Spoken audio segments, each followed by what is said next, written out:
Welcome back as we continue here on RFL with Congresswoman Nita Lowey. And in this segment, we want to hear from the congressman on some of the big issues in D.C. as well as in New York. And let's start off in our Capitol and really get to the subject of the Mueller probe.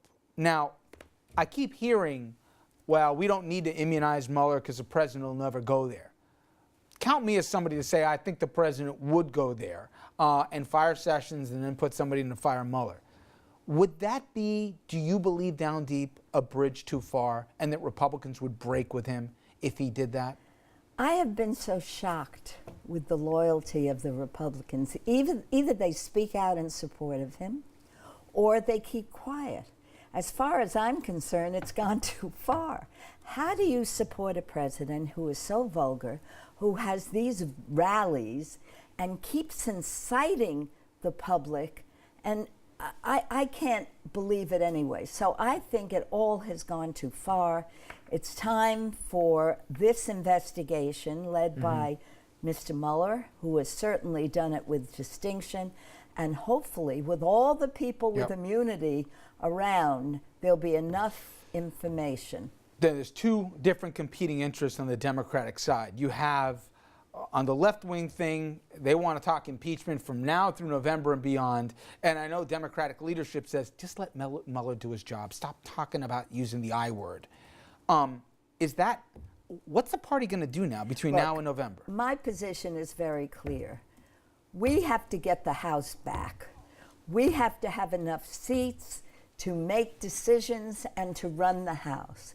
To have the Senate and the House controlled by Republicans with President Trump in the White House is not in the interest of my district or in the interest of American people. So I am totally focused.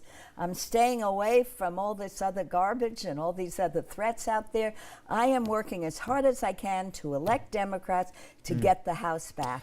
And once we get the House back, we'll figure out everything Should else. Democrats on the campaign trail avoid talking about impeachment? Is that a better political message for them right now? As far as I'm concerned, each member has to have a message that is consistent with their district. And no one's going to tell me how to campaign in my district. I'm not going to tell anybody in a close Republican district how to campaign. So each member is making their own decision. We have to get the House back, and we have to begin setting a policy consistent with our values. Last political question. I know you got to get out of here. In the House, obviously, you got to pick up 24 seats, right? Did you see that coming to Joe Crowley?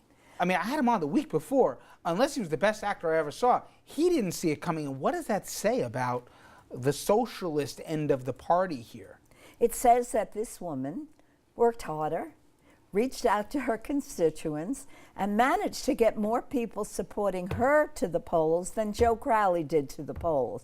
And maybe it was a wake-up call to districts throughout the country, but she worked hard, and she had an opportunity to reach out.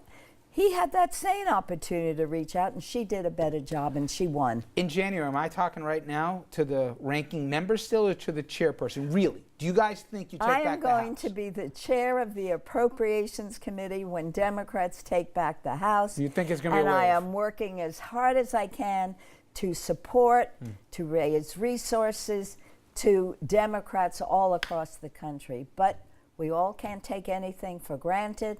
You never can in this business. You can't. So Don't even start. Don't even try and do like you got a tough race. All right. I promise to get you out of here, and I will. Congressman, as always, thank you so much. Always good to see you. Nice seeing you, Andrew. All right. Now, in a second here, we're going to have more on Senator McCain, in particular, his rift with the president. Stay with us. We'll be right back.